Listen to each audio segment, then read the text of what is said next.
दरम्यान सर्व पाळणाघरांची चौकशी करून सीसीटीव्ही बसवण्याचे निर्देश महिला व बाल कल्याण विकास मंत्री पंकजा मुंडे यांनी दिले। त्यांच्याशी बातचीत केली आमचे प्रतिनिधी उद्धव मोरे यांनी। सध्या बाल कल्याण मंत्री पंकजा मुंडे आहेत आपल्यासोबत, त्यांच्याकडून जाणून घेऊ की कशा पद्धतीने इथून पुढे जे आहे त्याचे प्रकार घडू नये यासाठी महिला व बाल विकास विभाग काळजी घेणार। ताई मला सांगा, प्रकार निंदनीय काय प्रतिक्रिया? अतिशय निंदनीय प्रकार आहे, अतिशय घृणास्पद प्रकार आहे। हे पाळणाघर प्रायव्हेट आहे, शासकीय नाही। या पाळणाघरामध्ये त्या दाईंनी त्या लहान बाळाला मारहाण केल्याचे प्रकरण उघडकीस आलं।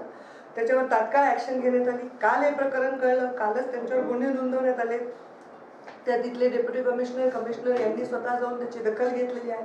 अतिशय फास्ट शासनाने याच्यावर ऍक्शन घेतली आहे। त्या पाळणाघराचे जे मालक आहेत त्यांच्यावर सुद्धा म्हणजे गुन्हा नोंदवण्यात आला आहे आणि सीसीटीव्ही जे आहे त्याच्यामुळे उघडकीस झाले। त्याच्यामुळे आता मी तरी जे पाळणाघर आहेत ज्यांनी परवानगी नाही घेतला त्या पाळणाघराचा एक आम्ही म्हणजे अहवाल मागवू त्या पोलीस स्टेशनकडनं, त्या रजिस्ट्रेशन ऑफिसकडनं, आणि त्यांना सीसीटीव्ही मॅन्डेटरी करणं आवश्यक आहे, जेणेकरून त्या मुलांवर काही असे गैरप्रकार होत असतील तर ते जसं आता उघडकीस झाले तसे उघडकीस झाले। पाळणाघरे अनेक ठिकाणी महिला चालवतात कॉलनीमध्ये वगैरे, काही वर्किंग वुमन असतील तर त्याची परवानगी घेतली आहे का नाही वगैरे याच्याबद्दलची म्हणजे थोडीशी खात्री करण्याची आवश्यकता आहे।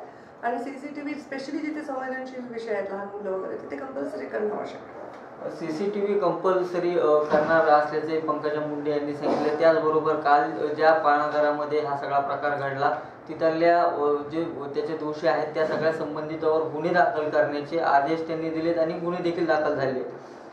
कॅमेरामन ऋषिकेश, मी उद्धव मोरे, जय महाराष्ट्र।